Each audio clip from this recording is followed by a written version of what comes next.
Baiklah, teman-teman, mari kita lanjutkan materi TOEFL kita dan hari ini kita ada di hari ke-9. Di hari ke-9 ini kita akan belajar tentang structure yang bagian kedua ya. Jadi materi dasar untuk TOEFL structure sudah kita bahas yaitu di bab 1 sampai bab ke-8. Nah, di bab ke-9 ini kita akan belajar bentuk kalimat yang maksudnya bukan bentuk kalimat ya, maaf teman-teman. Bentuk soal yang berbeda. Jadi structure itu kan ada 40 soal nanti ya. Nomor 1 sampai nomor 15, teman-teman nanti diminta mencari bagian kalimat yang hilang di titik-titik. Nah, sedangkan di nomor 16 sampai nomor 40 artinya ada lebih banyak soal ya, ada 25 soal, teman-teman. Nah, teman-teman itu disuruh mencari di antara 4 yang digarisbawahi di dalam kalimat utuh itu yang mana yang salah. Nah, makanya saya namakan dengan error analysis karena teman-teman disuruh menganalisa kesalahan di dalam kalimat. Gitu ya. Nah, jadi sebelum kita belajar error analysis secara teori, karena sebenarnya secara teori untuk babnya itu ya bab 1 sampai bab ke-8. Mungkin nanti teman-teman akan diminta sedikit untuk, bukan sedikit sih, banyak teman-teman ya, untuk menggunakan kemampuan vocab teman-teman untuk mengerjakan soal ini juga. Jadi kayak gabungan gitu, grammar sama vocab jadi satu. Jadi di bab error analysis nanti banyak yang keluar itu bab 5 sampai bab 8 teman-teman, alias bab phrasing. Nah, bab phrasing itu kan sudah ngomongin tentang peritilan-peritilan kecil yang ada di dalam kalimat, bukan lagi bagian kalimat ya, tapi peritilan-peritilan kecil di dalamnya bagian kalimat. Nah, jadi vocab-vocab di sini nanti akan sangat menentukan kemampuan teman-teman seperti itu. Semakin banyak vocabnya teman-teman, semakin mudah untuk mengerjakan error analysis ini. Nah, sebelum kita ke materinya, kita akan pemanasan sedikit ya, teman-teman, dengan beberapa kalimat yang saya berikan ke teman-teman dan beberapa kalimat ini nanti ada kesalahan di dalamnya. Cuman garis bawahnya saya hapus, teman-teman. Ya, jadi sambil kita mereview materi-materi yang sebelumnya. Nah, di kalimat pertama berbunyi, Albert Einstein did not work at the hospital. Adakah yang tahu, teman-teman, di dalam kalimat ini ada satu kata yang salah. Nah, satu kata yang salah itu kira-kira di kata apa?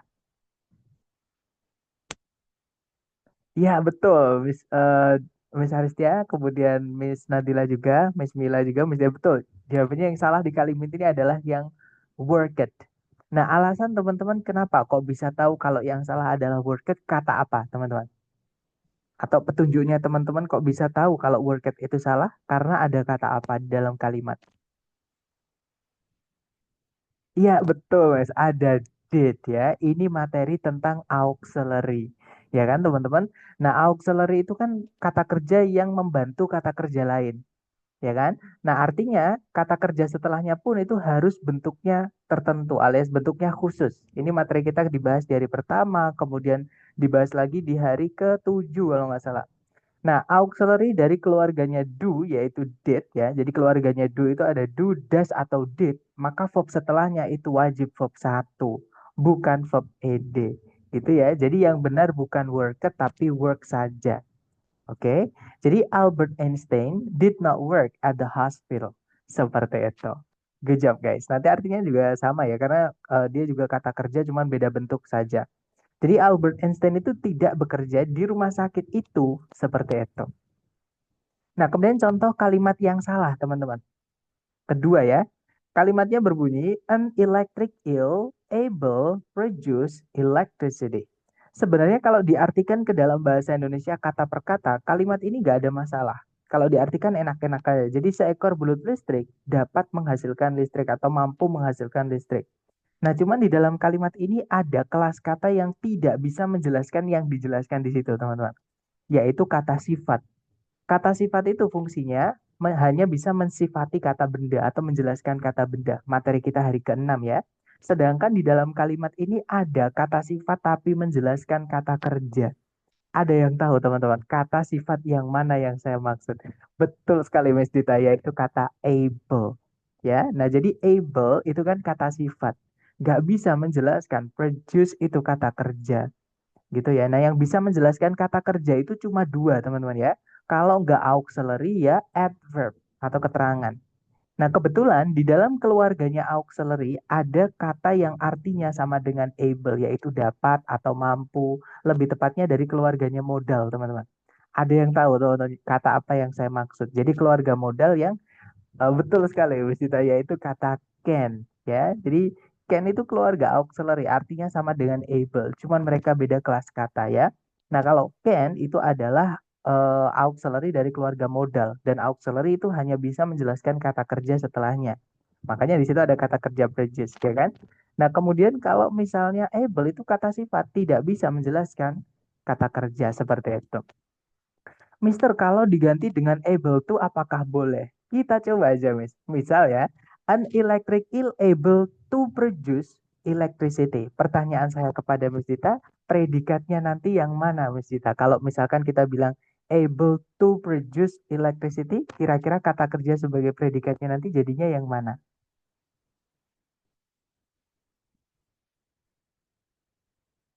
Nggak bisa kalau kita bilang able to produce itu jadi to verb satu, teman-teman.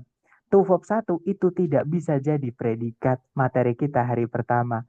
Jadi kalau pertanyaannya apakah able to produce bisa, jawabannya tidak bisa. Nanti walaupun sudah kita rubah itu nanti kalimatnya tetap salah. Karena kenapa? Tidak ada predikat.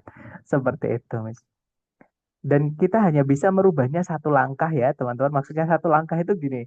Kalau teman-teman ingin menambahkan sesuatu, hanya bisa menambahkan satu kata. Contohnya tadi, Miss Dita mencoba-coba menambahkan kata to. Itu benar cara membenarkannya ya. Tapi kalau kita baca kok kalimatnya masih salah, berarti pembenaran kita kurang tepat. Seperti itu. Jadi satu-satunya tadi ya dirubah tadi ya.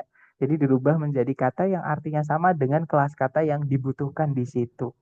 Seperti itu. Jadi able to itu tidak bisa karena to produce itu nanti jadi keterangan. To verb satu itu keterangan, teman-teman.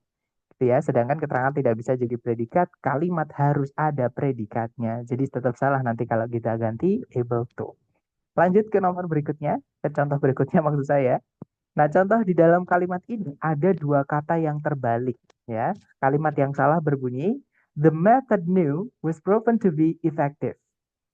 Nah, di dalam kalimat ini ada dua kata yang urutannya kebalik. Harusnya AB jadi BA, teman-teman. Ini materi kita hari ke-6.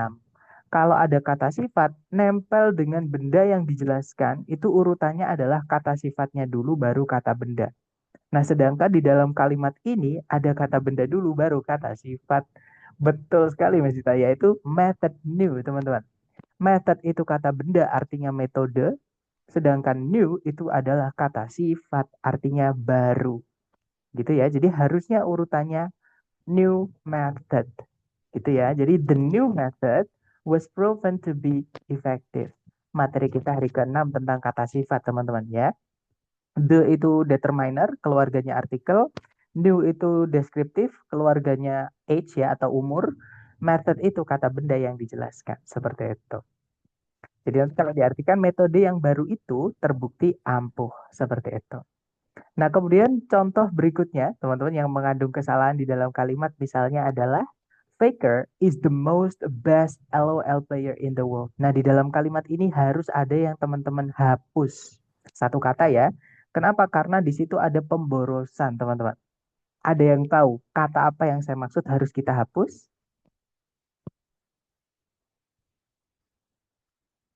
Ya, betul, Miss Mila. Yaitu kata most itu ya. Karena most itu kan penanda superlatif. Sedangkan best itu adalah bentuk superlatif atau caranya kita bilang yang paling. Jadi kalau teman-teman penasaran superlatif apaan sih, Sir? Nah, superlatif itu kalau dalam bahasa Inggris kita caranya bilang yang paling, teman-teman. Kalau komparatif kan caranya bilang lebih ya kan? Nah, kalau superlatif itu caranya bilang yang paling. Kita bisa pakai the most atau the est. Nah, masalahnya kata yang dipakai kata sifat good. Good atau baik atau bagus ya. Untuk bilang lebih baik atau lebih bagus itu cukup bilang better. Materi kita hari kelima. Nah, tapi untuk superlatifnya itu bukan goodest ataupun most good ya, tapi kita sudah pakai best. Jadi best itu sudah bentuk superlatif dari kata good. Tidak perlu lagi ditambah kata most seperti itu. Ya, nah, jadi kalimat yang benar, Faker is the best LoL player in the world. Jadi kalimat itu harus efektif, teman-teman. Efektif itu jangan ada diulang-ulang gitu ya. Jangan ada sesuatu yang tidak diperlukan. Harus lengkap seperti itu. Nah, jadi nanti kalau diartikan Faker merupakan pemain League of Legends terbaik di dunia. Seperti itu. Nah, kemudian contoh kalimat yang mengandung kesalahan. Contohnya seperti ini ya. Nah, ini adalah bagi beberapa orang atau bagi sebagian besar orang ya yang belajar TOEFL, kesalahan ini adalah jenis kesalahan yang paling sulit, teman-teman. Nanti saya jelaskan kenapa. Nah, contoh kalimatnya itu adalah one the most important skills to acquire is communication. Ada yang tahu satu kata yang hilang di dalam kalimat ini kata betul mesti di kata off, di mana tempatnya? Off itu yang hilang harusnya diletakkan di. Ya, that's right. Harusnya one of the most important skills to acquire is communication. Ini materi kita hari ke-6 tentang kata sifat, teman-teman ya. Jadi kalau ada penanda jumlah, mau dikasih off, itu setelahnya wajib ada the-nya kalau diikuti kata benda ya. Tapi kalau diikuti kata ganti ya jangan dikasih the, teman-teman. Karena kata ganti itu nggak bisa dijelaskan kata sifat. Kita nggak bisa bilang one of the us, itu nggak bisa. Cukup bilang one of us. Nah, tapi bedanya dengan kalau diikuti kata benda, contohnya one of children itu salah. Harusnya one of the children atau one of my children atau one of those children. Intinya harus ada determiner sebelum kata bendanya kalau ada one of one of. Nah, di sini saya balik. Kalau ada one the, maka setelahnya ada of-nya. Maksudnya di sebelumnya itu, setelahnya one-nya itu ada of-nya. Seperti itu. Jadi yang benar, one of the most important skills to acquire is communication. Jadi salah satu dari kemampuan yang paling penting untuk dimiliki adalah komunikasi. Seperti itu. Nah, kita tadi sudah sedikit apa ya brush off teman-teman dengan materi kita sebelum-sebelumnya. Jadi juga mereview kembali ya materi-materi hari pertama sampai hari ke-8 dan itu acak tadi ya teman-teman. Dan ternyata alhamdulillah teman-teman ternyata masih ingat. Nah, jadi penjelasan error analysis itu ternyata sebenarnya itu tidak sesulit yang mungkin teman-teman belum ketahui gitu ya. Karena biasanya mungkin teman-teman kesulitan di mengerjakan apa namanya? Struktur yang bagian kedua kalau yang pernah tes sebelumnya atau mungkin pernah latihan sebelumnya. Nah, jadi sebenarnya error atau kesalahan di dalam kalimat itu terbagi menjadi 4 ini. Nah, 4 ini atau kesalahan ini tuh berdasarkan si pembuat soal menyusun soalnya, teman-teman. Jadi si pembuat soal membuat soalnya itu ada 4 cara, ya. Cara pertama itu adalah misform the sentence. Misform itu membentuk kembali dan akhirnya jadi salah. Jadi ada kata yang dibentuk gitu, teman-teman, di otak-atik sama si pembuat soal atau dirubah gitu ya. Nah, tapi kata itu jadi akhirnya salah bentuknya. Seperti itu. Nah, contoh misformation atau kesalahan dari pembentukan yang salah tadi itu adalah ada dua. Yang pertama tadi Albert Einstein did not work it ya, harusnya work saja at the hospital. Kemudian yang kedua adalah an electric eel able produce, harusnya an electric eel can produce electricity. Nah, kesalahan kenapa kok ada dua? Jadi gini, di misformation ini ada si pembuat soal itu kadang merubah katanya, tapi kelas katanya benar. Maksudnya tetap, teman-teman. Kelas katanya itu tidak berubah. Jadi yang awalnya did not work itu kan setelah did kata kerja, teman-teman. Tapi verb satu gitu ya. Nah, sama si pembuat soal dirubah menjadi verb 2 atau verb 3. Work it kan bisa verb 2. Kalau di sini verb 2 ya, teman-teman. Karena work itu tidak butuh objek. Jadi dia hanya bisa aktif. Nah, nggak bisa did diikuti verb 2 karena nanti ada verb 2. Jadi predikatnya double pemborosan. Seperti itu. Jadi harusnya verb 2 yang kedua ini diganti menjadi verb satu sesuai gandengannya did. Oke. Kemudian ada juga kadang si pembuat soal itu merubah satu kata menjadi kelas kata yang berbeda. Jadi kelas katanya itu ikut berubah, teman-teman. Contohnya yang able produce tadi yang awalnya can produce sama si pembuat soal itu can dirubah jadi able. Yang mana kelas katanya juga berbeda. Kalau can itu auxiliary, keluarga kata kerja ya. Sedangkan able itu kata sifat atau adjektif. Seperti itu. Nah, kemudian yang kedua ada misordering, teman-teman. Nah, sebelum saya lanjut ke misordering nih, saya ingin menjelaskan kalau misformation ini jenis kesalahan yang paling banyak ya. Jadi dari 25 soal struktur bagian kedua nomor 16 sampai 40 kan 25 ya, teman-teman. Misformation itu bisa dibilang jumlahnya 80% soal sampai mungkin sekitar 95% gitu, teman-teman. Bahkan kadang 100% itu semuanya misformation walaupun jarang ya. Jadi umumnya juga dicampurin sama yang lain yang tiga ini.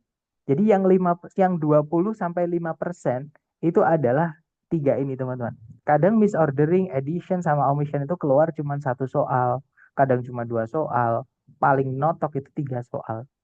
Itu pun dibagi menjadi tiga gitu ya. Jadi satu-satu masing-masing seperti itu. Gitu ya. Nah, kita bahas dulu untuk misordering. Nah, kalau misordering itu adalah jenis kesalahan. Jadi si pembuat soal itu urutannya dibalik.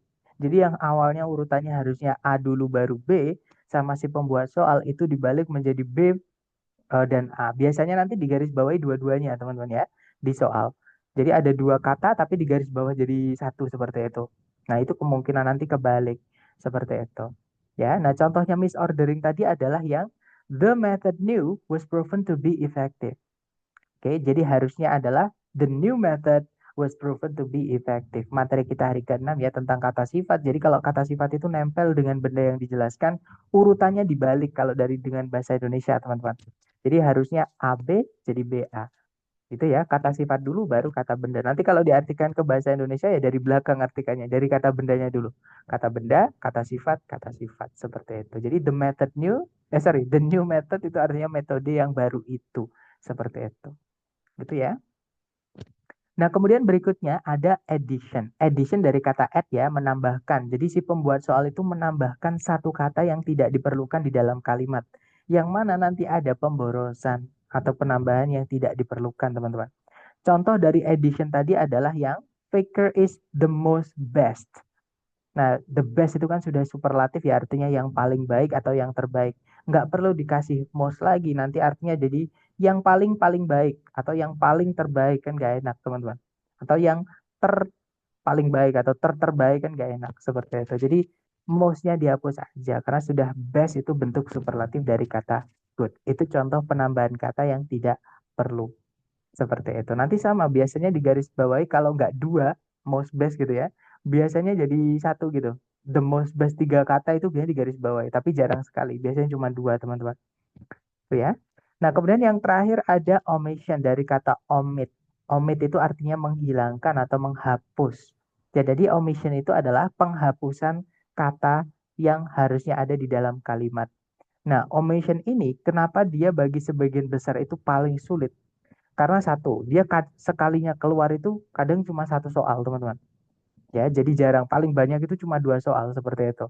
Nah, kemudian yang dihilangkan atau kata yang dihilangkan itu biasanya kata-kata yang sepele, yang kecil-kecil banget.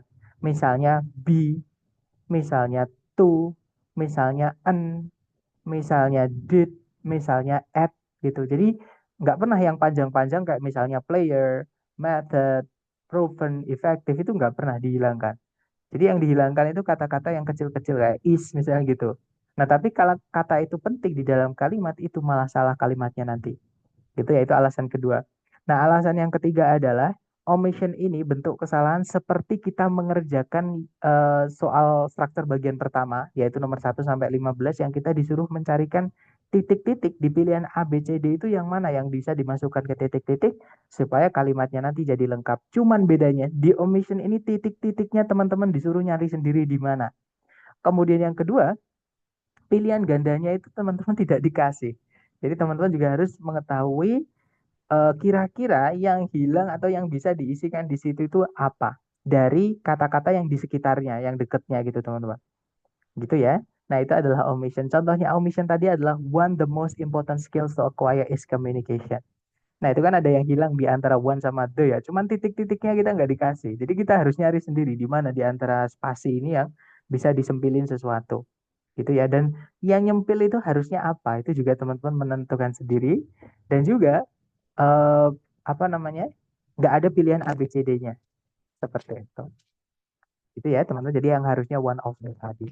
Nah, untuk contoh penggunaannya atau contoh soal structure TOEFL bagian kedua itu kurang lebih seperti ini, teman-teman. Jadi ada satu kalimat tidak ada titik-titiknya sama sekali. Nanti dari kalimat utuh tadi ada 4 yang digaris bawahi. Nah, teman-teman disuruh memilih di antara 4 yang digaris bawahi ini yang mana yang mengandung error atau yang mana yang salah, seperti itu. Nah, caranya kalau teman-teman belum terbiasa dengan mengerjakan error analysis ini, teman-teman bisa gunakan cara kita hari pertama sampai hari ke-8. Ya, jadi hari pertama sampai hari ke-5 dulu tentang sentencing, teman-teman. Oke, cari subjeknya, cari predikatnya, kelengkapan pertamanya ya. Kemudian ada nggak conjunction dan lain-lain. Nah, jadi teman-teman cari predikat dulu apakah sudah ada di situ. Nah, di situ ada verb 2 yaitu develop ya, teman-teman. Kemudian subjeknya di situ adalah kata benda culture, sorry. Subjeknya di situ adalah kata benda cultures. Kemudian di situ ada objek ya, yaitu their own agricultural techniques. Kemudian di depan sendiri itu ada koma ya, itu adalah keterangan yang dipindah di awal kalimat. Nah, tapi ada komanya jadi nggak ada masalah, teman-teman. Nah, kalimat berarti sudah lengkap. Kalau kalimat sudah lengkap, berarti sentencing atau materi kita hari pertama sampai hari kelima tidak ada masalah. Ya, berarti teman-teman lanjut ke materi hari ke-6 sampai hari ke-8 tentang phrasing. Nah, phrasing ini adalah bagian-bagian kecil di bagian kalimat. Jadi peritilan-peritilannya sorry bukan anak kalimat, tapi bagian di dalam kalimat. Misalnya subjek itu ada yang hilang nggak, ada yang salah nggak di sebelum kata bendanya atau di setelah kata bendanya di subjek seperti itu. Gitu ya. Nah, itu bab phrasing, teman-teman. Nah, kita cek satu-satu aja. Yang alpha dulu itu kan over. Over di sini kelas katanya adalah preposisi, teman-teman. Preposisi itu penggunaannya adalah setelahnya harus diikuti objek, entah itu kata benda atau kata ganti yang nantinya dirubah menjadi keterangan gitu ya. Jadi preposition plus objek nanti jadi dia akan sorry maaf keterangan bukan kata sifat teman-teman. Dia akan berubah menjadi adverb. Oke. Nah, setelah over di situ ada kata benda the course. Nah, berarti over ini tidak ada masalah secara kelas kata. Jadi preposisi di situ sudah benar karena keterangan itu boleh dibuat dari preposisi. Gitu ya. Nah, kemudian berikutnya ada kata much. Much itu kata sifat ya, teman-teman menjelaskan kata benda cultures. Memang kata sifat itu fungsinya cuma satu, yaitu mensifati kata benda. Dan tempatnya di sebelum kata benda. Ya kan?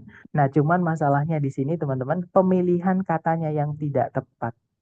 Ya, jadi much itu temannya adalah many, artinya sama-sama banyak.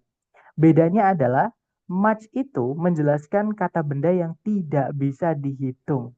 Sedangkan many, benda setelahnya yang dijelaskan wajib benda yang bisa dihitung dan wajib dijamakkan. Nah, kalau teman-teman lihat di setelahnya, yang di setelahnya much itu ya, yang dijelaskan kan kata benda itu teman-teman. Ada S-nya cultures, ya kan? Berarti dia jamak. Kalau jamak ya kita nggak bisa pakai much teman-teman. Harusnya pakainya many. Oke, jadi kalimat yang benar, over the course of history, many cultures develop their own agricultural techniques. Nah, nanti kalau diartikan eh, selama perjalanan sejarah gitu ya, atau selama rentang sejarah, banyak kebudayaan mengembangkan teknik-teknik pertanian mereka sendiri. Seperti itu.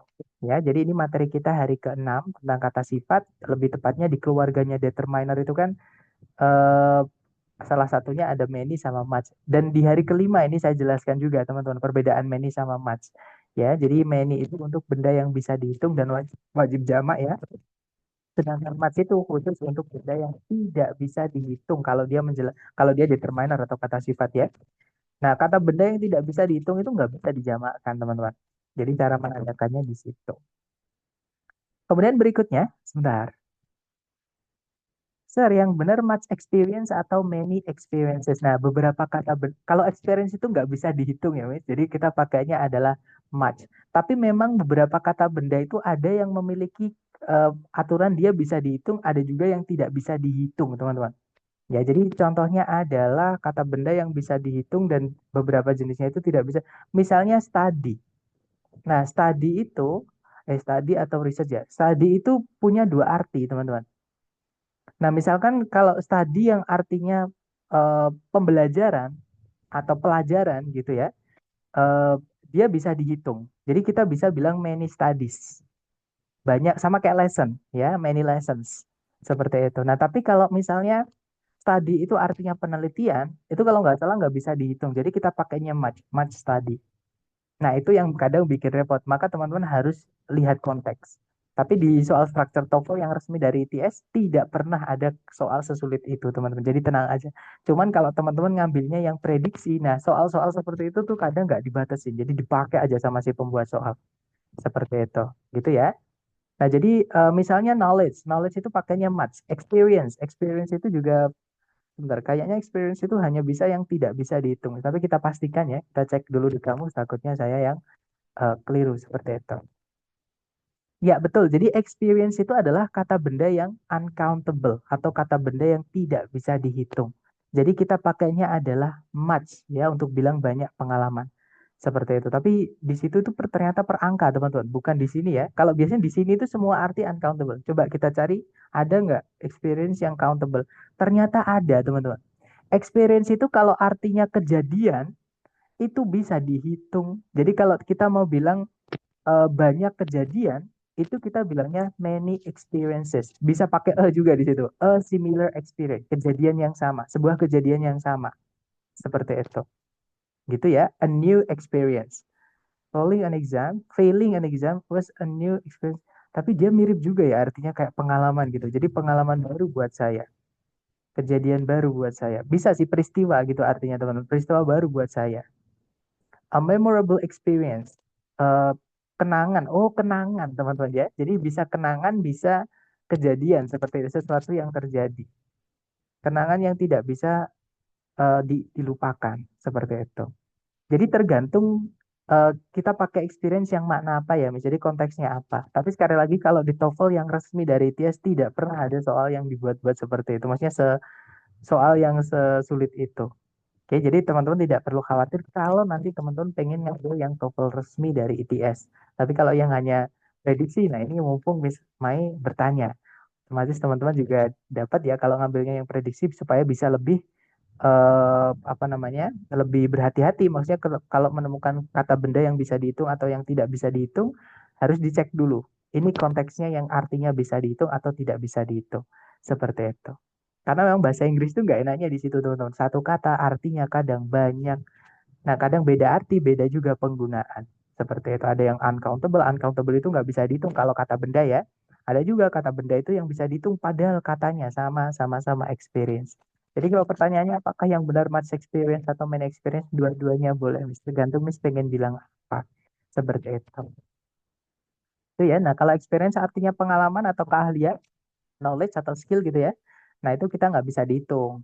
Tapi kalau misalnya yang tadi, kejadian atau apa tadi ya, kenangan gitu ya. Nah itu bisa dihitung ternyata. Cuman secara penggunaan kayaknya lebih sering yang tidak bisa dihitung ya, karena di ungkapan-ungkapan atau expression-expression itu nggak ada yang atau nggak ada yang dijamakkan gitu teman-teman. Jadi dia pasti kata benda yang secara umum ya, kata benda yang tidak bisa dihitung. Oke, lanjut lagi ke PPT ya teman-teman. Kita ke contoh berikutnya. Caranya sama. Nah, gini, kalau misalkan teman-teman sudah terbiasa dengan error analysis atau latihan error analysis, teman-teman tidak akan perlu seperti yang kita lakukan lama-lama di soal sebelumnya tadi. Jadi cara yang tadi ya, cari predikat dulu dan lain-lain, terus kemudian kita materi hari kelima sampai ke enam tadi, phrasing itu digunakan ketika teman-teman baru mencoba latihan error analysis. Tapi kalau sudah terbiasa, teman-teman menggunakan skimming, skimming itu gerak mata, dari depan ke belakang, teman-teman akan otomatis mengenali, ini ada yang nggak beres di sini. Seperti itu. Contohnya gini ya, teman-teman. Rarely has, nah ini kan ada keterangan yang mananya negatif. Ini materi kita hari keempat. Penanda inversi itu ada 5 ya. Kita bahas di hari keempat. Nomor 3 adalah negatif adverb atau keterangan yang mananya negatif ketika dipindah sebelum subjek dan tidak ada koma setelahnya. Nah, salah satu keterangan yang mananya negatif itu adalah kata rarely, ini artinya jarang. Temannya seldom, temannya barely, temannya scarcely, hardly ever gitu ya. Kalau dipindah ke depan dia menjadi penanda inversi, terutama ketika nggak ada komanya. Makanya di situ ada inversi berupa auxiliary has, kemudian verbnya adalah had, itu verb 3 ya. Jadi setelah have itu keluarganya have itu pasti verb 3 teman-teman. Subjeknya adalah a communication technology. Nah, subjeknya kan tunggal, jadi pakai has tidak ada masalah. Ya, jadi bagian alpha nggak ada masalah, Bravo juga nggak ada masalah. As great an impact on society as. Nah, impact di situ adalah kata benda ya. Dia jatuh setelahnya determiner an, lebih tepatnya dari keluarganya artikel. Kemudian on itu adalah keluarganya preposisi yang memisahkan kata benda impact dengan kata benda society. Jadi yang Charlie tidak ada masalah. Nah, yang jadi masalah adalah yang delta. Ini materi kita hari ke-6 tentang kata sifat, lebih tepatnya keluarganya determiner. Nah, juga bisa kita pakai patokan kata as itu, materi kita hari ke-7 tentang keterangan ya. Preposisi setelahnya harus ada kata benda dulu sebelum dia nabrak bagian kalimat yang lain. Misalnya, preposisi yang lain. Nah, sedangkan kalau teman-teman lihat, mulai dari the sampai sebelumnya of tidak ada kata benda. The itu kata sifat ya, artikel, keluarganya determiner, teman-teman. Rapid itu adalah kata sifat juga, artinya cepat. Ya, dia adalah quality atau karakter, keluarganya deskriptif adjektif. Kemudian ada grow, itu tiba-tiba kata kerja verb satu, yang mana fungsinya predikat. Padahal di situ tempatnya kata benda. Nah, jadi grow di situ harus kita ganti menjadi kata benda. Kata benda dari grow itu adalah growth. Betul, Miss Dita. Jadi grow itu artinya tumbuh atau menanam gitu ya, teman-teman. Kalau dia yang tidak butuh objek itu artinya tumbuh. Kalau dia kalau kita apa kasih objek nanti dia artinya jadi menumbuhkan atau menanam seperti itu. Gitu ya, atau membesarkan kalau misalkan ke manusia gitu ya. Nah, apa namanya? Sedangkan di sini ini tempatnya kata benda harusnya diisi dengan pertumbuhan, teman-teman. Nah, pertumbuhan itu adalah kata benda yang mana bahasa Inggrisnya adalah growth. Jadi kalimat yang benar, rarely has a communication technology had as great an impact on society as the rapid growth of the internet. Jarang sekali sebuah teknologi komunikasi telah memiliki dampak yang sama besarnya terhadap masyarakat dengan pertumbuhan internet yang cepat. Kalau diartikan seperti itu. Nah, itu tadi adalah kedua contoh misformation ya. Yang pertama tadi adalah many sama much, sama-sama kata sifat ya, cuman beda penggunaan. Nah, kalau yang ini grow sama growth, ini beda kelas kata. Kalau grow itu kata kerja, kalau growth itu kata benda. Seperti itu. Jadi sebenarnya materinya sama, teman-teman. Hari pertama sampai hari ke-8. Ya, cuman di sini bentuk soalnya aja yang dirubah. Kemudian juga vocab di sini tentunya akan memaksa teman-teman untuk selalu latihan seperti itu. Kemudian berikutnya, contoh berikutnya ini adalah yang kebalik, teman-teman ya. Dan memang kebalik ini kasusnya banyak banget ya. Maksudnya yang sering keluar itu adalah kata sifat sama kata benda. Kata sifat itu kalau ketemu kata benda harusnya kata sifat dulu baru kata benda. Sama di soal ini ada kata benda, kemudian kata sifat. Harusnya kata sifat dulu baru kata benda. Ya. Nah, teman-teman ada yang tahu nih sebelum saya jawab nih. Di sini ada kata sifat dulu, sorry, ada kata benda dulu baru kata sifat. Ya, betul, Miss, yang Charlie ya. Manner itu kata benda artinya cara, same itu kata sifat artinya sama. Ini kebalik, teman-teman. Jadi harusnya kalimat yang benar adalah erosion by wind shapes landscapes in much the same manner as erosion by water does. Itu dasnya boleh teman-teman pindah sebelumnya subjek erosion. Atau kalau teman-teman hapus juga nggak apa-apa. Ya. Nah, nanti kalau diartikan erosi oleh angin itu membentuk bentuk-bentuk daratan dengan cara yang sangat sama dengan erosi yang dilakukan oleh air atau erosi yang oleh air lakukan. Maksudnya lakukan di sini membentuk daratan tadi, gitu ya, teman-teman. Oke, lanjut contoh berikutnya. Nah, kalau di sini ada penambahan yang tidak perlu. Ini materi kita hari ketiga, teman-teman. Tentang materi pasif. Teman-teman masih ingat nggak kata kerja pasif kalau di predikat itu bentuknya atau rumusnya apa ketemu apa, teman-teman? Boleh buka catatan nggak apa-apa. Atau teman-teman mau nebak langsung juga nggak apa-apa. Salah nggak apa-apa. Kita belajar. Salah itu wajar, teman-teman. Kalau ada kata kerja pasif di predikat, itu rumusnya apa, teman-teman? Atau bentuknya apa? Kan kalau pasif itu cuma dua. Ya, betul, Miss Retno, yaitu be verb 3. Jadi kalau teman-teman menemukan be, kemudian verb 3, itu sudah pasti pasif. Nah, di soal ini ada to be verb 3, yaitu are made. Be-nya itu adalah are, verb 3-nya itu adalah made. Di situ ada up-nya ya, made up. Sorry, made up. Itu phrasal verb, teman-teman. Oke? Nah, ini kan pasif. Pasif itu materi kita hari ketiga ya, tidak boleh lagi dikasih objek. Sedangkan di dalam kalimat ini predikatnya pasif, malah dikasih objek. Jadi itu objeknya harus kita hapus. Ya, jadi kalimat yang jadi yang salah kata them-nya itu ya, teman-teman. Them-nya ini harus kita hapus karena pasif tidak boleh dikasih objek. Kalimat yang benar, fossils are made up of the remains of once living organisms. Jadi kalau diartikan fosil-fosil disusun atau tersusun atau apa ya bahasa saya enak teman-teman, make up of itu artinya ya terbuat gitu ya, tapi bukan terbuat dari bahan tapi tersisa tertinggal dari gitu ya, jadi terbuat dari Sisa-sisa dari makhluk hidup yang dulu hidup. Organisme yang dulu hidup, maksudnya seperti itu. Itu ya, jadi harusnya are made up of, bukan are made them of. Sorry, are made them up of. Seperti itu, bukan. Jadi themnya harus kita hapus. Kemudian contoh terakhir, ini adalah omission ya, yang soal paling jarang keluar, tapi sekalinya keluar banyak yang kadang bingung gitu teman-teman. Nah, di dalam kalimat, nah ini materi, dulu tuh ada yang bertanya teman-teman, saya lupa di sesi sore atau sesi malam tentang penggunaan the, teman-teman. Di bab itu karena masalahnya itu ya. Jadi, kata benda yang diciptakan Tuhan cuman ada satu, itu wajib dikasih the, teman-teman. Atau teman-temannya the gitu ya. Karena benda itu sudah jelas. Nah, di dalam kalimat ini ada kata benda yang kehilangan. Teman-teman ada yang tahu yang saya maksud kata benda apa? Ya, betul, Mas Dita, yang delta itu yaitu universe. Misalnya universe, misalnya world, ya teman-teman, dunia itu yang world itu.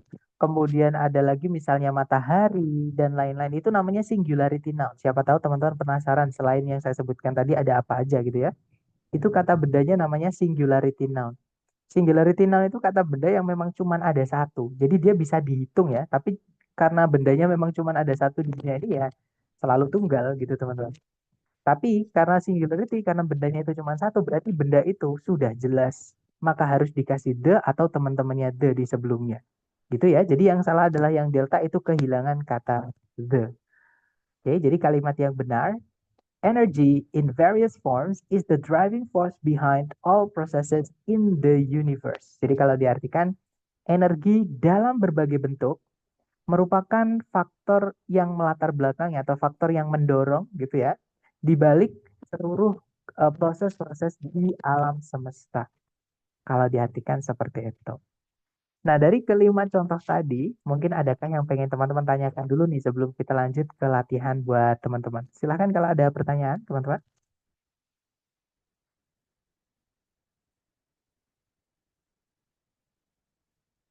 Sepertinya tidak ada ya. Atau kita coba ke latihan soal. Karena memang di error analysis nanti teman-teman akan pasti ketika pertama mencoba itu pasti dapat banyak sekali vocab. Gitu ya. Karena memang error analysis ini menuntut kemampuan vocab teman-teman. Nah, sekarang kita seperti biasa untuk chatnya saya batasi supaya teman-teman hanya bisa mengirimkan jawaban ke saya dan untuk mic-nya mohon maaf saya mute dulu teman-teman. Oke, kita ke soal latihannya. Teman-teman kirim jawabannya di chat ya. Seperti biasa jangan takut salah. Dicoba dulu waktunya 30 detik dimulai dari sekarang silahkan.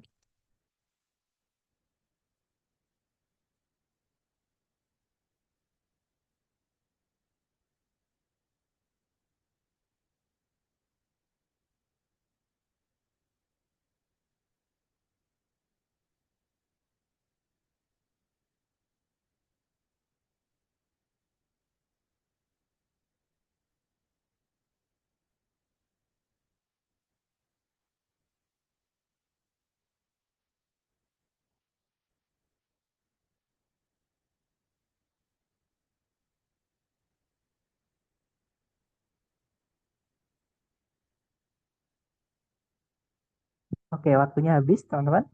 Dan saya lihat ada jawaban Charlie, ada juga Delta, ada juga Alpha. Mari kita cek bersama ya. Seperti biasa dicari dulu, kalau teman-teman belum terbiasa ya, cari dulu kata kerja sebagai predikat di soal. Di situ ada is stored ya, artinya disimpan itu be verb 3 juga teman-teman. Subjeknya adalah bile, itu artinya cairan empedu ya.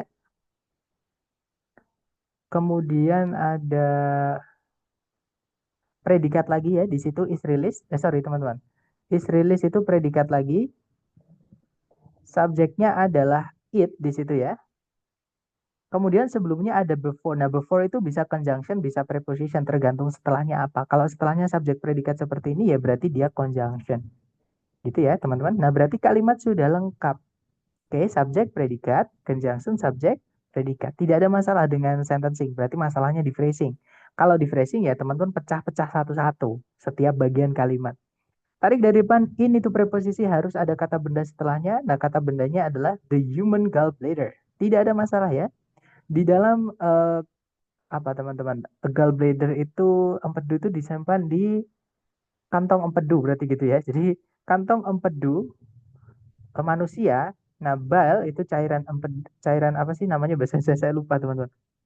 Eh sorry bukan kemih ya, beda teman-teman. Jadi bile itu disimpan, itu predikatnya ya, is store. Is itu dia untuk subjek tunggal. Bile itu kan nggak ada s-nya teman-teman. Dan dia memang kata benda yang tidak bisa dihitung. Selalu dianggap tunggal. Makanya pakai is tidak ada masalah. Nah, store itu artinya menyimpan karena tidak ada objeknya, maka dia dipasifkan pakai verb 3, tidak ada masalah. Before conjunction, subject it, predikatnya is lagi, kembalinya ke it, subjeknya maksud saya. Tidak ada masalah. Release artinya membuang, dia butuh objek, sedangkan setelahnya tidak ada objeknya, maka dipasifkan seperti ini, tidak ada masalah juga. Nah, yang salah adalah yang delta ya, teman-teman, karena for itu preposisi, setelahnya wajib diikuti kata benda. Sedangkan ini verb 3 itu kata sifat. Ya, teman-teman namanya past participle. Nah, for diikuti kata sifat aja, nggak ada kata benda, tidak bisa. Jadi yang jawaban yang tepat di sini adalah digested. Itu harusnya kata benda yaitu digestion. Kalimat yang benar, the human gallbladder, in the human gallbladder, bile is stored before it is released for digestion. Jadi dalam kantung empedunya manusia, bile itu disimpan sebelum bile itu dikeluarkan untuk pencernaan. Seperti itu. Lanjut lagi ke nomor berikutnya ya. Silakan teman-teman coba dulu 30 detik dimulai dari sekarang. Silakan teman-teman.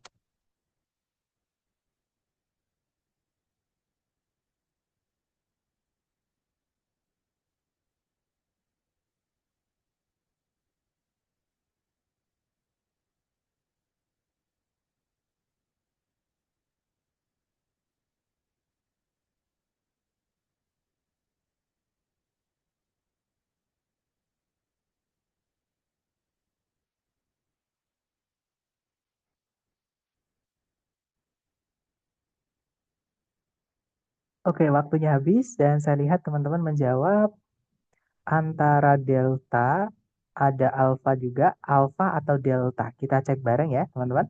Kalau ditarik dari depan ke belakang, the cycle of tides. Nah, kalau the cycle of tides berarti subjeknya cycle ya, siklus, teman-teman. Pakai has tidak ada masalah. Oke, karena has itu verb SES ya, walaupun dia auxiliary di sini.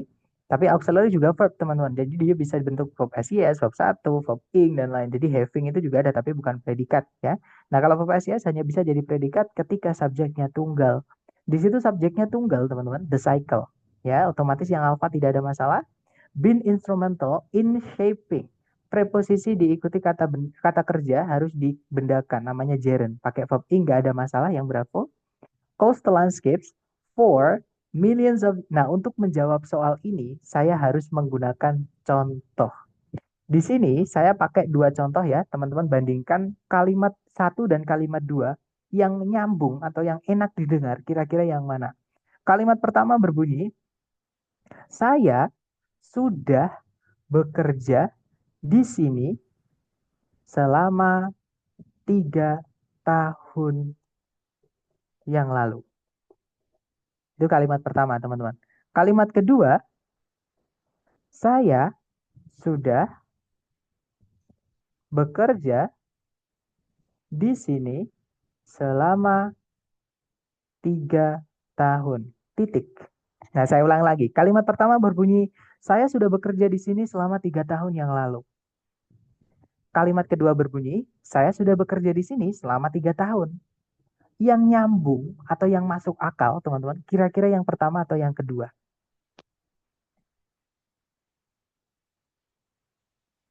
Yang kedua ya, betul, Bismillah. Karena kalau kita pakai selama ya cukup durasinya, berapa lamanya. Oke. Nah, kalau kita mau pakai yang lalu, itu bukan pakainya selama, tapi pakainya sejak. Karena 3 tahun yang lalu itu titik mulanya, starting point, teman-teman. Kapan kita memulainya? Berarti pakainya sejak. Tapi kalau pakai selama ya sudah berapa lama berjalan atau durasi. Gitu ya. Nah, di sini ada penambahan kata yang tidak perlu atau harus ada yang kita hapus. Jadi jawaban yang benar adalah yang delta. Itu ago harus kita hapus, teman-teman. Jadi kalimat yang benar cukup kita bilang, the cycle of tides has been instrumental in shaping coastal landscapes for millions of years. Titik. Oke, kecuali kalau di situ since itu boleh pakai ago atau pakai over juga nggak apa-apa karena over itu artinya lebih dari jutaan tahun yang lalu kan bisa. mulainya gitu ya, mulainya. Jadi sejak lebih dari jutaan tahun yang lalu. Tapi kalau pakai for nggak bisa pakai ago. Ya nanti kalau diartikan siklus dari gelombang pasang, entah itu pasang surut atau pasang naik ya, telah menjadi penting dalam membentuk daratan-daratan pantai selama jutaan tahun. Seperti itu, bukan selama jutaan tahun yang lalu ya, teman-teman, tapi selama jutaan tahun. Seperti itu. Kemudian ada pertanyaan nih dari Miss Rednoser, kalau membedakan verb pasif itu kan verb 3 berdiri, verb 3 ya betul, dengan yang tanpa objek verb aktif, verb 1, sebentar, dengan yang tanpa objek verb aktif, verb 1, verb pasif, apakah ada kata kerja khusus? Nah ini materi kita hari ketiga, Miss. Jadi gini, pertanyaannya adalah, bagaimana kita bisa membedakan be verb 3 ataupun verb 3 yang berdiri sendiri ya. Kalau bedanya kalau be verb 3 kan itu predikat, teman-teman. Tapi kalau verb 3 yang berdiri sendiri tanpa auxiliary sebelumnya atau tanpa to be, tanpa apapun sebelumnya, tiba-tiba ada verb 3 ada. Nah, itu gimana caranya kita membedakan dengan kata kerja yang aktif, terutama verb 2? Kan bentuknya biasanya sama-sama akhirannya ed. Nah, kalau yang verb 1, verb SIS, verb ing itu kan jelas, Mas ya. Pasti membedakannya gampang. Dari belakangnya itu kelihatan. Misalkan katakanlah misalnya apa ya, misalnya purchase. Nah, purchase itu kan, sorry, saya tulis pakai ini aja ya, teman-teman. Jadi purchased dengan purchases itu kan sudah pasti kelihatan beda banget ya. Nah, bedanya purchased ini bisa saja dia verb 2, bisa saja dia verb 3, sedangkan purchases sudah pasti dia verb SIS. Nah, sama kayak verb purchasing. Itu kan udah pasti jelas kalau purchasing pasti itu verb ing, nggak mungkin dia verb 3. Seperti itu. Jadi dilihat belakangnya, Miss ya. Kemudian sekarang pertanyaan gimana kalau membedakan verb 2 sama verb 3 ya, terutama verb 3 yang berdiri sendiri tanpa ada to be. Nah, kalau ada to be setelahnya ada ed itu sudah pasti verb 3, teman-teman, ya. Karena verb 2 tidak boleh dipakaikan auxiliary. Sedangkan verb 3 kalau mau dijadikan predikat harus ada auxiliary sebelumnya. Nah, gimana kita bisa tahu? Itu materi kita hari ketiga, Miss, yaitu dengan mengetahui verb satunya artinya apa. Apakah verb satunya itu butuh objek atau tidak? Kalau dia butuh objek, contohnya purchase ini ya, ada objeknya atau tidak? Kalau ada berarti dia aktif, karena kalau pasif tidak boleh lagi dikasih objek. Nah, sedangkan kalau misalkan purchase yang awalnya butuh objek kok tidak ada objeknya, berarti itu pasif. Berarti verb 3. Cara membedakannya seperti itu, Miss. Nah, itu kita bahas di hari ketiga, Miss. Atau nanti boleh direview kembali, Miss.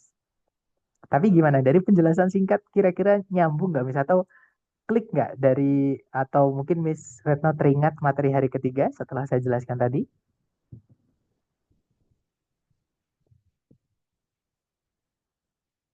Oke, dapat ya. Kemudian ada pertanyaan juga dari Miss Dita nih, Kak, maaf tadi saya ketinggalan. Kalau pertanyaan pertama berarti nggak perlu, sorry, pertanyaan pertama. Oh, yang sebelumnya tadi ya, teman-teman. Nah, human itu bisa jadi kata in the human gallbladder tadi ya. Ini, teman-teman, apakah nggak perlu possessive adjective? Kenapa nggak dikasih humans, teman-teman? Boleh juga, teman-teman, pakai humans. Nanti beda arti saja. Kalau humans gallbladder artinya kan kantung empedunya manusia. Seperti itu. Gitu ya. Tapi kalau human gallbladder ya kantung empedu manusia. Seperti itu. Nah, apakah dua-duanya bisa, Zar? Jawabannya bisa, teman-teman. Kita coba ya cari di ini. Misalkan kita cari in the humans yang pakai verb SIS dulu. Oh, sorry, kok verb SIS yang pakai tanda petik S maksud saya itu kepemilikan. Kita cari, teman-teman. Nanti setelahnya kata bedanya aja yang beda-beda ya. Nah, contohnya ini. Sebentar, saya lupa meng-share sound-nya. Jadi teman-teman biar sambil kita latihan listening, teman-teman. To the browser and runs in the human's browser. So to the browser and runs in the human's browser. Nah, jadi nggak apa-apa kata sifat ya, possessive adjective diikuti kata beda. Secara grammar nggak masalah. Cuma nanti beda arti. Jadi humans browser ini maksudnya kemungkinan ya ini ngomongin tentang, oh ini ngomongin tentang coding, teman-teman, komputer. Jadi browsernya manusia. Mungkin beda dengan mungkin browsernya benda-benda selain manusia. Misalkan mungkin beda, mereka punya code sendiri. Coba kita dengarkan contoh yang lain. Watson is introduced, and then there's a giant leap forward in the human's understanding. So something special. Nah, in the human's understanding. Jadi juga boleh. ya. Nah, sekarang saya hapus tanda petik S-nya. Kita cari human, contohnya gallbladder. Yang tadi ya. Semoga ada teman-teman, karena ini spesifik sekali gallbladder ini. Coba, sorry, tulisannya kayaknya OD-nya 2. Maaf teman-teman, saya tipu. Oke, kita dengarkan dulu. Oh, ternyata nggak ada teman-teman. Tapi coba kita cari yang in the human apa ya. Misalnya in the human body contohnya.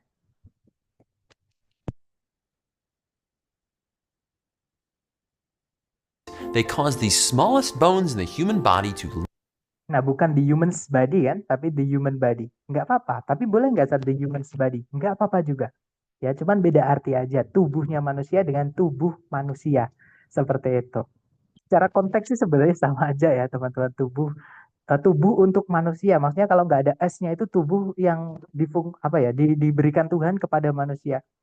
Gitu ya. Atau yang membedakan manusia dengan tubuh-tubuh yang lain. Itu human body. Tapi kalau human's body itu menekankan bahwa tubuh itu tuh miliknya manusia. Seperti itu, Miss.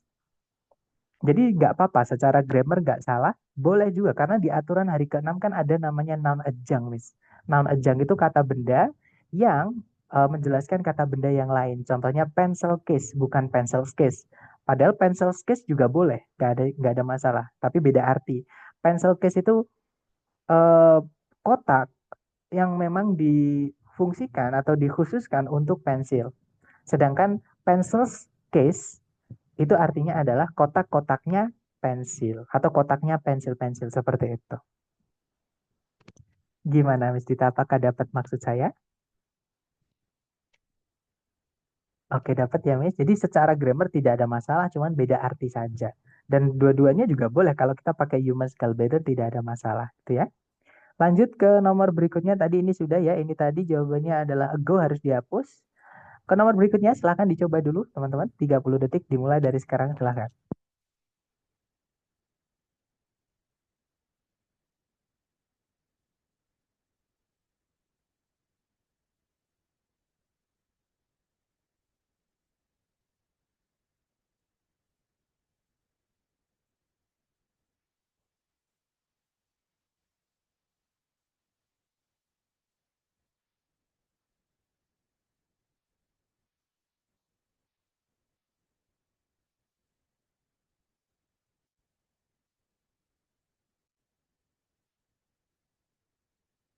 Oke, waktunya habis. Silahkan jawaban teman-teman dikirim di chat ya. Kemudian kita bahas bersama.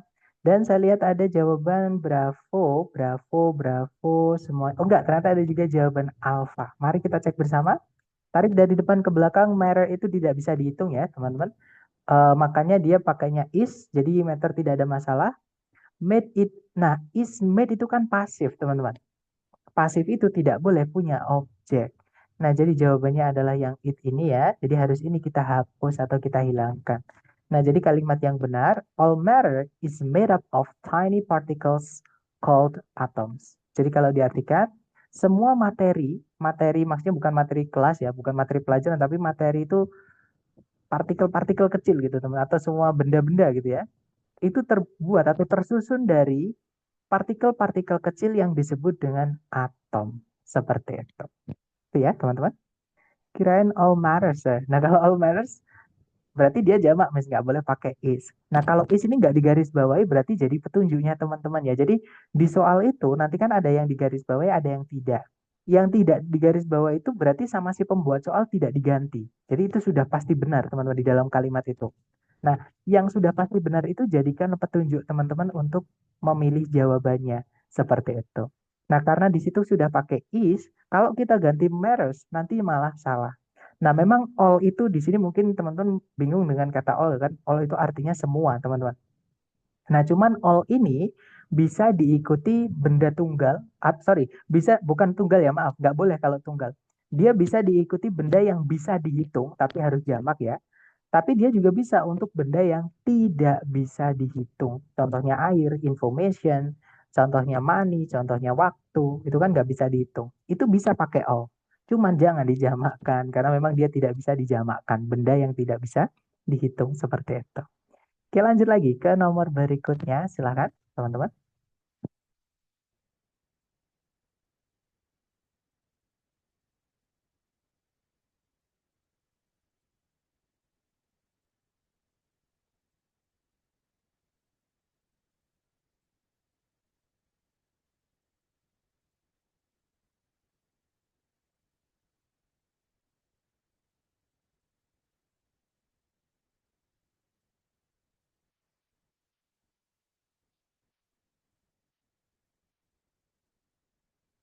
Oke guys, waktunya habis. Silahkan jawaban teman-teman dikirim di chat. Dan saya lihat ada jawaban alfa, ada juga jawaban bravo. Mari kita cek bersama. Kalau ditarik dari depan ke belakang, most cities, kata sifat diikuti kata benda ya. Nah, yang salah adalah yang alfa, teman-teman. Major ini kata sifat ya, artinya sama dengan big, sama dengan large, sama dengan significant, sama dengan substantial. Artinya besar, teman-teman. Sama kayak enormous, itu ya, sinonimnya banyak untuk bilang besar itu. Nah, salah satunya major. Kata sifat ketika nempel dengan benda yang dijelaskan, urutannya kata sifat dulu, baru kata benda. Ini kebalik, teman-teman ya. Jadi harusnya bukan most cities major, tapi most major cities. Jadi kalimat yang benar, most major cities in the United States have at least one daily newspaper. Have sudah benar, dia verb 1 ya teman-teman, karena subjeknya jamak, cities, kota-kota, kan banyak, berarti pakainya verb 1. Kemudian at least itu satu kata teman-teman, artinya setidaknya, kelas katanya adalah keterangan. Itu kalau teman-teman cek listnya saja, itu bisa jadi kata benda. Dan nanti di bawahnya nanti pasti ada at least ini. Jadi dia ungkapan sudah fix teman-teman. Gitu ya. Kemudian objeknya adalah one daily newspaper. Satu perusahaan koran harian. Seperti itu. Gitu ya. Jadi jawabannya yang alfa teman-teman. Next ke nomor berikutnya. Jangan takut salah. Dicoba dulu 30 detik. Dimulai dari sekarang. Silahkan.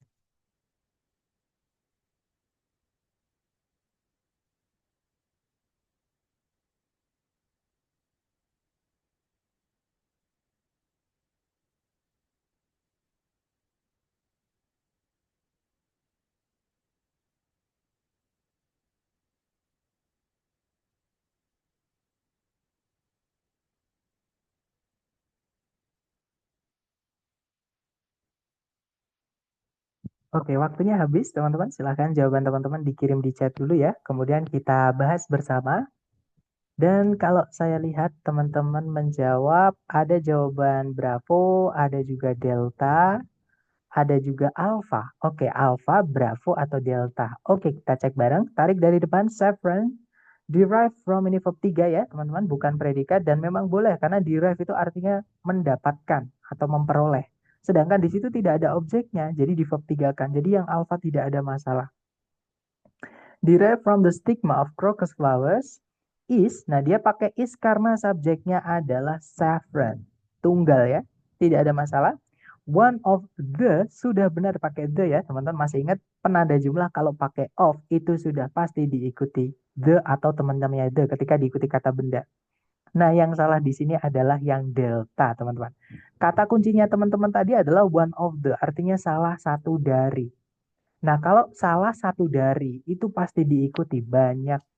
Jadi salah satu dari mereka, ya kan nggak mungkin kita hanya bilang salah satu dari dia, lawang dia aja cuma satu, masa salah satu dari satu gitu teman-teman. Jadi salah satu itu benda setelahnya wajib jamak. Jadi kalimat yang benar, saffron derived from the stigma of crocus flowers is one of the most expensive spices.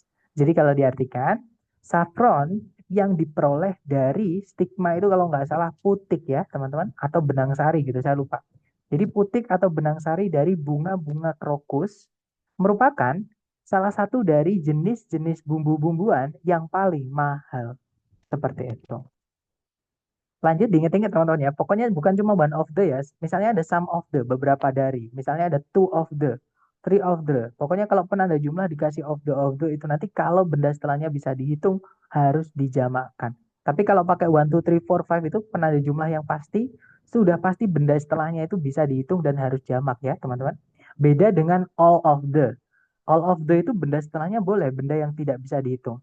Some of the, sama benda setelahnya boleh benda yang tidak bisa dihitung. Most of the itu juga bisa benda setelahnya tidak bisa dihitung. Tapi kalau yang benda penanda jumlahnya itu jelas 1, 2, 3, 100, 500, 45 misalnya. Nah, itu kan bendanya jelas, jumlahnya jelas teman-teman. Itu hanya bisa diikuti benda yang bisa dihitung dan wajib jamak kalau ada of the-nya. Seperti itu. Gitu ya. Lanjut ke nomor berikutnya. Silahkan teman-teman coba dulu 30 detik dimulai dari sekarang. Silahkan.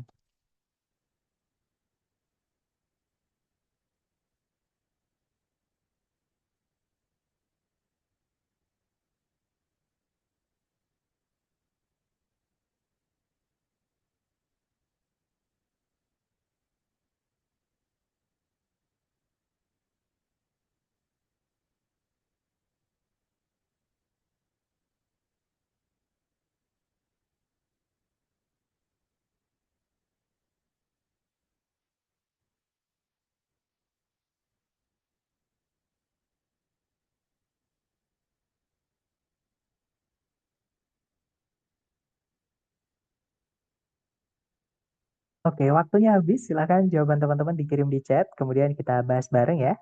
Dan saya lihat ada jawaban Alpha, ada juga Bravo, ada juga Charlie. Kita cek bersama teman-teman. Tarik dari depan ke belakang, many of society's wealth. Nah, ini antara Alpha atau Bravo, teman-teman. Yang lain sudah pasti benar, karena ini udah nggak cocok. Dua ini. Kalau many kita nggak bisa, many of kepemilikan ya. Ini keluarganya the, teman-teman. Dia bedanya possessive adjective kalau the itu artikel. Tapi sama, keduanya adalah determiner. Nah, wealth ini kata benda yang tidak bisa dihitung, nggak bisa pakai many. Jadi antara many-nya yang salah atau wealth-nya yang salah. Nah, untuk mengetahui yang salah yang mana, karena kebetulan dua-duanya letaknya di dalamnya subjek ya, kita lihat predikatnya. Nah, ternyata predikatnya pakai is, teman-teman. Maka benda di subjek itu adalah benda tunggal atau benda yang tidak bisa dihitung saja. Nggak bisa kita pakai many, berarti wealth-nya ini sudah benar ya. Jadi yang salah many-nya itu harusnya pakainya much, teman-teman. Oke, jadi harusnya much of society's wealth is controlled by large corporations and government agencies. Jadi banyak dari kekayaan masyarakat itu dikuasai atau dikendalikan oleh korporasi-korporasi besar dan agensi-agensi pemerintahan seperti itu. Lanjut ke nomor berikutnya, silahkan dicoba dulu teman-teman. 30 detik dimulai dari sekarang, silahkan.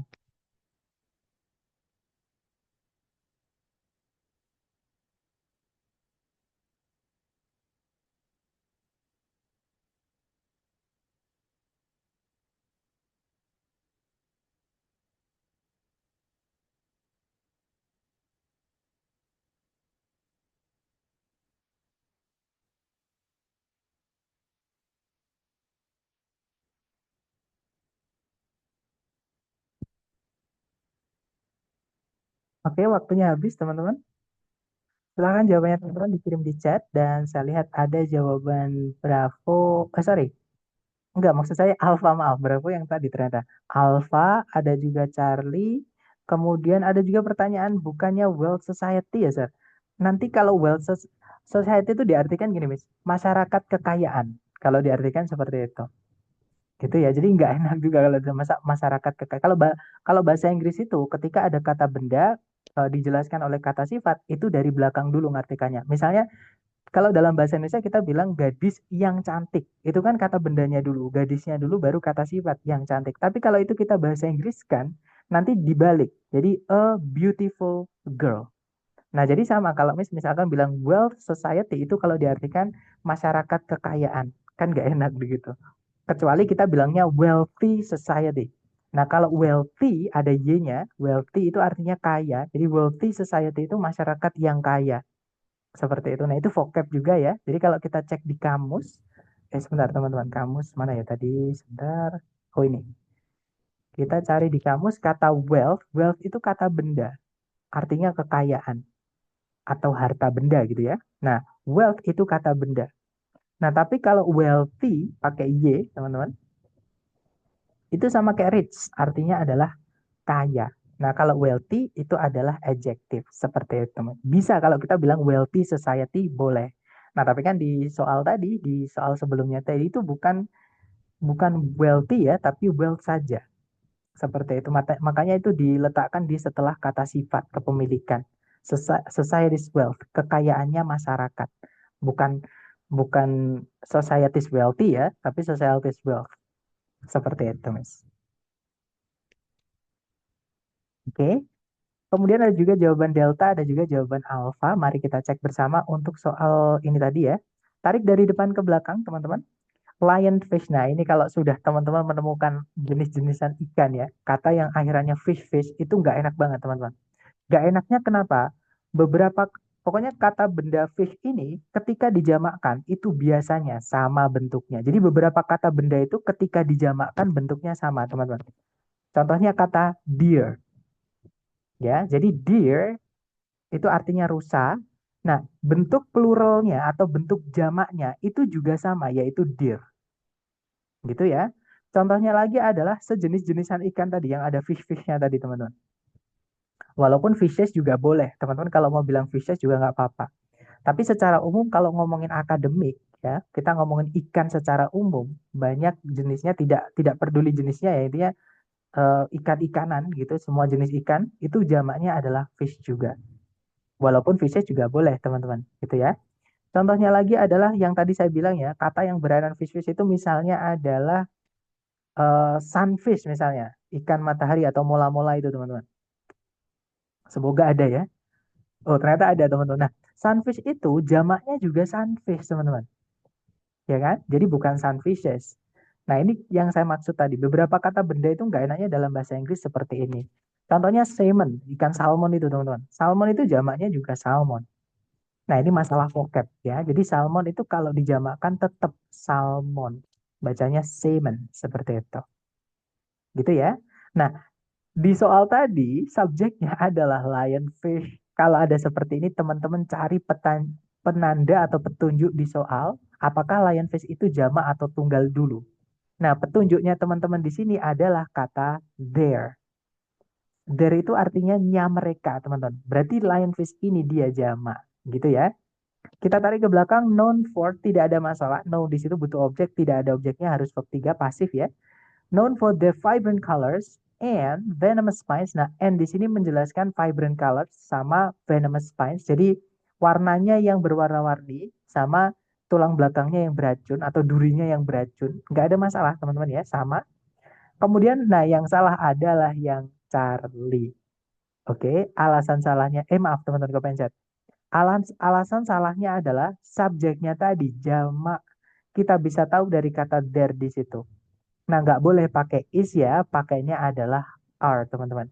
Jadi kalimat yang benar, lionfish, known for their vibrant colors and venomous spines, is invasive species in parts of the Atlantic Ocean. Jadi kalau diartikan, lionfish atau ikan singa gitu ya, yang dikenal karena warnanya mereka yang kaya, yang berwarna-warni. Nah, kan pakai mereka ya, warnanya mereka. Berarti lionfish ini banyak, teman-teman.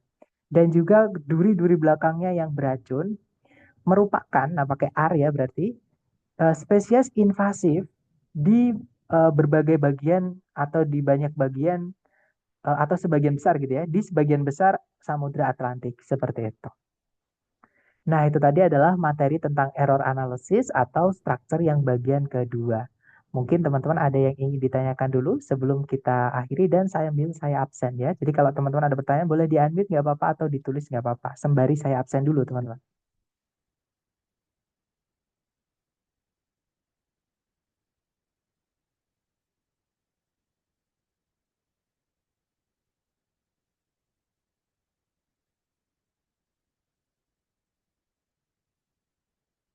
Oke, sudah selesai saya absen ya. Dan saya lihat sepertinya tidak ada yang unmute dan sepertinya di chat tidak ada yang bertanya. Baik deh kalau gitu. Terima kasih atau nanti ketika teman-teman latihan jika ada pertanyaan, Sir, kita Oh, maksudnya satu Zoom berdua ya. Boleh nanti mohon dijapri di WA ya, Miss, supaya saya tidak melewatkan, tidak lupa gitu. Jadi di WA-kan saja supaya nanti di apa namanya? Di absensi saya jadikan satu seperti itu, Miss. Gitu ya.